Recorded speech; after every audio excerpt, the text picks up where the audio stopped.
The origin and calling of Abraham. Abraham, originally named Abram, is a central figure in religious traditions and is considered the patriarch of faith for Jews, Christians, and Muslims. His story begins in the ancient city of Ur, located in Mesopotamia, which is now part of southern Iraq. It was a prosperous and culturally rich region with a society that worshipped various gods, reflecting the polytheistic beliefs of the time. Abram was the son of Terah, a descendant of Shem, Noah's son. Terah had 3 sons, Abram, Nahor, and Haran. Abram's family lived in Ur, but later moved to Haran, a city in the northwestern part of Mesopotamia. It was in this new location that Abram's life took a completely new direction. At some point in his life, when Abram was about 75 years old, God called him. This calling is one of the most significant moments in biblical history, as it marks the beginning of Abram's journey towards fulfilling God's divine plan. God said to Abram, "Leave your country, your people, and your father's household, and go to the land I will show you. I will make you into a great nation, and I will bless you. I will make your name great, and you will be a blessing. I will bless those who bless you, and whoever curses you I will curse, and all peoples on earth will be blessed through you." Genesis 12 verses 1-3. This call required Abram immense faith and courage. He was invited to leave everything he knew, his land, his family, and his culture, to follow a promise from God to an uncertain destination. Even without knowing exactly where he was going or what he would encounter, Abram obeyed. He left Haran with his wife Sarai, later named Sarah, his nephew Lot, his possessions, and his servants, heading towards the land of Canaan, which God had promised to give him and his descendants. This land, which roughly corresponds to the present-day territories of Israel and Palestine, became the central location of the history of the people who would come to be known as Israelites. Abram's obedience to God's call was the first of many acts of faith that marked his life. He became an example of trust in God, even in the face of uncertainties and challenges. This calling and God's promise to Abram established the foundation for the covenant that would shape the history of the Jewish people and, by extension, the history of the Abrahamic religions. The covenant with God. The story of Abraham is marked by his profound faith in God, culminating in the covenant that God made with him. This covenant is one of the most significant moments in Jewish, Christian, and Islamic religious traditions, as it established Abraham as the patriarch of a great nation and the precursor of a spiritual lineage that would influence the course of human history. God's promise. After Abraham obeyed the divine call and settled in the land of Canaan, God made him an extraordinary promise. Although Abraham and his wife Sarah were old and childless, God promised that Abraham would become the father of a great nation and that his descendants would be as numerous as the stars in the sky and the grains of sand on the seashore. In Genesis 15, God reaffirms his promise to Abraham during a vision. Abraham expresses his concern about not having direct heirs, but God assures him that he will have a son of his own, and that his descendants would inherit the land of Canaan. As a sign of this promise, God makes a solemn covenant with Abraham, instructing him to prepare a sacrifice with several animals. During the night, God passes between the pieces of the sacrificed animals, symbolizing that he himself was sealing the covenant. This ritual symbolized the seriousness of the divine commitment. Name change and circumcision. Later, in Genesis 17, God formalizes the covenant with Abraham by changing his name from Abram, which means exalted father, to Abraham, which means father of many nations. His wife, Sarai, also had her name changed to Sarah, meaning princess. This act of renaming symbolizes the transformation of their destiny according to God's plans. God then institutes circumcision as the physical sign of the covenant. He commands that all the men in Abraham's household, including himself, be circumcised as a perpetual sign of this covenant. Circumcision becomes a distinctive mark of God's people, separating Abraham's descendants from other nations. Isaac, the son of the promise. Despite God's promise, Sarah remained doubtful due to her advanced age and suggested that Abraham have a child with her Egyptian maidservant, Hagar. From this union, Ishmael was born. However, God made it clear that the principal covenant would be through a son that Sarah would still bear, despite her old age. Finally, in accordance with the promise, Sarah conceived and gave birth to Isaac. He was the child of the promise, through whom future generations would inherit God's blessing. Isaac became the second patriarch of the biblical tradition, and his own life would be marked by the continuation of God's covenant with Abraham's lineage. Significance of the covenant. The covenant between God and Abraham is a central landmark in Jewish and Christian theology, representing not only the promise of a great descendant and land for the people of Israel, but also the idea that faith and obedience to God bring enduring blessings. In Christian tradition, this covenant is seen as prefiguring the new covenant established through Jesus Christ, while in Islam, Abraham, or Ibrahim, is revered as the father of the prophets and the first monotheist. This covenant also established Abraham as a model of faith, who, despite his doubts and challenges, trusted in the divine promise and was rewarded with the fulfillment of this promise through his son Isaac. Births of Ishmael and Isaac. The story of Abraham and his family is marked by challenges and divine promises, especially regarding the births of his sons, Ishmael and Isaac. Both sons play significant roles in the biblical narrative and various religious traditions, but each represents different aspects of the fulfillment of God's promises to Abraham. Ishmael, the son of Hagar. Abraham and his wife Sarah faced a significant challenge: infertility. Despite God's promise that Abraham would be the father of a great nation, Sarah was elderly and unable to have children. In a desperate act, and in accordance with the cultural practices of the time, Sarah suggested that Abraham have a child with her Egyptian maidservant, Hagar. This was a common practice in those cultures, where a servant could bear children on behalf of her mistress. Hagar conceived and gave birth to a son, Ishmael. Although Ishmael was Abraham's firstborn, he was not the child of the promise that God had mentioned. When Hagar was pregnant, Sarah began to feel jealous and mistreated Hagar, who fled into the desert. However, an angel of God appeared to Hagar and instructed her to return, promising that her son would also be the father of a great nation. This promise is fulfilled in Islamic tradition, where Ishmael is considered the ancestor of the Arab peoples and, consequently, a central figure in Islam. Ishmael grew up under Abraham's care, and God provided for him and his mother. However, God's promise to Abraham would not be fulfilled through Ishmael, but rather through another son who would come directly from Sarah, Isaac, the son of the promise. 10 years after Ishmael's birth, when Abraham was about 99 years old and Sarah 90, God reaffirmed his promise to Abraham that he would have a son with Sarah. This promise seemed impossible due to the advanced age of the couple, but God assured them that nothing is too difficult for him. Sarah, hearing this promise, laughed to herself, doubting that she could conceive a child in her old age. However, God responded to Sarah's laughter with a rhetorical question: "Is anything too hard for the Lord?" Genesis 18 verse 14.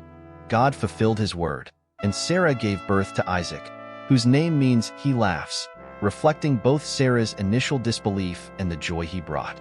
Isaac was the child of the promise, through whom God promised to establish his everlasting covenant. While Ishmael was blessed and became the father of a great nation, Isaac was chosen to continue the lineage leading to the formation of the people of Israel. The blessing and covenant of God with Abraham passed to Isaac, confirming him as the spiritual and physical heir of God's promises. Consequences and separation. The birth of Isaac brought tension to Abraham's household. When Isaac was weaned, Sarah saw Ishmael mocking him and demanded that Abraham send Hagar and Ishmael away. Abraham was distressed by this situation, as Ishmael was also his son, but God instructed him to follow Sarah's request, promising that he would care for Ishmael and make him a great nation. Hagar and Ishmael were sent into the desert, where they faced hardships, but God did not abandon them. An angel appeared to Hagar again, and God opened her eyes to see a well of water that saved them from thirst. Ishmael grew up to become a skilled archer in the desert of Paran, and his mother found a wife for him from Egypt. Significance of the births. The births of Ishmael and Isaac represent different ways in which God fulfills his promises, even amidst human challenges. Ishmael, though not the child of the promise, was blessed by God and played an important role in the history of nations. Isaac, on the other hand, symbolizes the direct fulfillment of the divine promise and the beginning of a lineage that would lead to the formation of the people of Israel and, eventually, to Christianity. The sacrifice of Isaac. The sacrifice of Isaac is one of the most dramatic and theologically significant episodes in Abraham's life. It is a crucial point in the biblical narrative, highlighting the depth of Abraham's faith and the nature of obedience to God. This event, known as the Akedah or Akedah, from Hebrew meaning binding, is widely discussed in Judaism, Christianity, and Islam, and is seen as a supreme demonstration of Abraham's fidelity to God. The divine call. After Isaac was born and began to grow, God tested Abraham with a surprising and terrible instruction. In Genesis 22, God called Abraham and said, "Take now your son, your only son Isaac, whom you love, and go to the land of Moriah, and offer him there as a burnt offering on one of the mountains of which I shall tell you." Genesis 22 verse 2. This request was utterly bewildering. Isaac was not only Abraham's beloved son. He was the child of the promise, through whom God had promised to fulfill his promises of a great lineage. The request seemed to contradict God's own promises and divine nature, as human sacrifice was prohibited and contrary to divine morality revealed later. Abraham's obedience. Despite the apparent contradiction and the emotional pain this would cause, Abraham obeyed without question. He rose early the next morning, prepared his donkey, took with him 2 servants and Isaac, and set out for the place God had indicated, in the land of Moriah. The journey took 3 days, during which Abraham must have experienced intense internal conflict but remained steadfast in his faith. Upon reaching the foot of the mountain, Abraham instructed his servants to stay behind while he and Isaac went up to worship God. The biblical account highlights the emotional tension when Isaac, carrying the wood for the sacrifice, asked his father, "Behold the fire and the wood, but where is the lamb for a burnt offering?" Genesis 22 verse 7. Abraham answered with faith, "God will provide for himself the lamb for a burnt offering, my son." Genesis 22 verse 8. This response is central to the interpretation of the event, as it demonstrates Abraham's trust that, somehow, God would provide a solution, even though he did not know how. The divine intervention. When they arrived at the location, Abraham built an altar, arranged the wood, bound Isaac, and placed him on the altar. Then, he reached out his hand to take the knife and sacrifice his son. At this moment, an angel of the Lord called to Abraham from heaven and said, "Do not lay your hand on the lad or do anything to him. For now I know that you fear God, since you have not withheld your son, your only son, from me." Genesis 22 verse 12. Abraham then looked up and saw a ram caught by its horns in a thicket. He sacrificed the ram in place of Isaac. Abraham called the place, "The Lord will provide," Yahweh Yireh, a name reflecting the belief that God intervened providentially to save Isaac. Meaning and impact. This event is interpreted in various ways across religious traditions.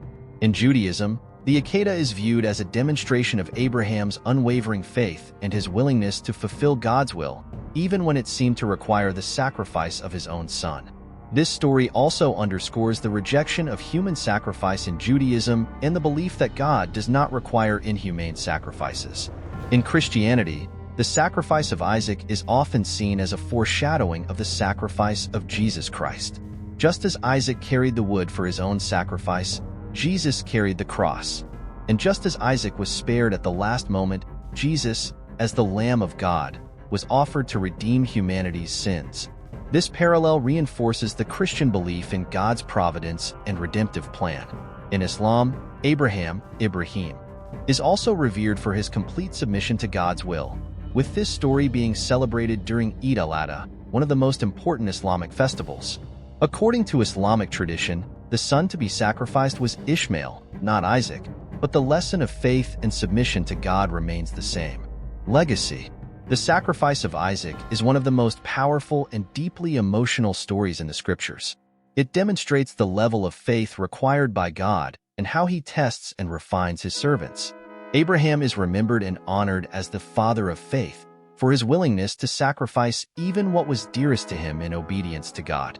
Later life, death of Abraham, and his legacy. Later life of Abraham. After the dramatic episode of Isaac's sacrifice, Abraham's life continued to be marked by faith and obedience to God. He and his wife Sarah experienced several significant moments, including the purchase of the cave of Machpelah, which became Sarah's tomb and later Abraham's as well. This purchase was important as it was the first possession of land in the Promised Land by Abraham, establishing a tangible connection between him and the land of Canaan, which God had promised to his descendants. Following Sarah's death, Abraham married another woman, Keturah, with whom he had 6 children: Zimran, Jokshan, Medan, Midian, Ishbak, and Shua. These children, along with Ishmael, became the founders of various nations and tribes, fulfilling the promise that Abraham would be the father of many nations. However, Isaac remained the child of promise, and the primary inheritance was passed to him. Before his death, Abraham ensured that Isaac married Rebekah, a woman from his own kin, to guarantee that the lineage of the promise continued within God's plan. Death of Abraham. Abraham lived to the advanced age of 175 years. His life was long and filled with significant events, always marked by his unique and profound relationship with God. After his death, he was buried by his sons Isaac and Ishmael in the cave of Machpelah, beside Sarah. This burial site in Hebron became a sacred and revered place, considered one of the most important locations for Jewish, Christian, and Islamic traditions. Abraham's death did not mark the end of his influence. On the contrary, his spiritual and cultural legacy extended far beyond his lifetime, shaping the history of various nations and religions. Legacy of Abraham. Abraham is universally recognized as the patriarch of the 3 major monotheistic religions: Judaism, Christianity, and Islam.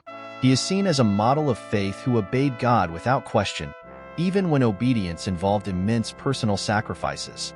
In Judaism, Abraham is the founder of the people of Israel, the first to make a covenant with God that manifested in eternal promises for his descendants. He is remembered daily in prayers and Jewish festivals as the first of the patriarchs, an example of trust in God. In Christianity, Abraham is considered a precursor to faith in Jesus Christ. His willingness to sacrifice Isaac is seen as a parallel to Christ's sacrifice, and his faith is exalted as an example for all believers. Paul's letters to the Romans and Galatians highlight Abraham as the father of all who believe. In Islam, Ibrahim, is venerated as one of the major prophets. He is regarded as the first to fully submit to God's will, being a model of submission that every Muslim should follow. Eid al-Adha, one of the major Islamic festivals, commemorates his willingness to sacrifice his son, Ishmael, according to Islamic tradition, in obedience to God. In addition to his religious impact, Abraham's figure also had a profound cultural and historical impact. His story has been told and retold over the centuries, serving as a symbol of faith, obedience, and the origin of many peoples and nations. He is a crucial link that connects various cultures and traditions around a common spiritual heritage. Abraham remains a central and revered figure, whose example of life and faith inspires billions of people around the world. His legacy endures, and his influence is felt wherever the one true God is recognized. Did you like this content? Then don't forget to subscribe to the channel, like, share, and hit the notification bell to receive updates on new videos. This way, you can keep up with content like this and help spread this message to even more people. See you next time.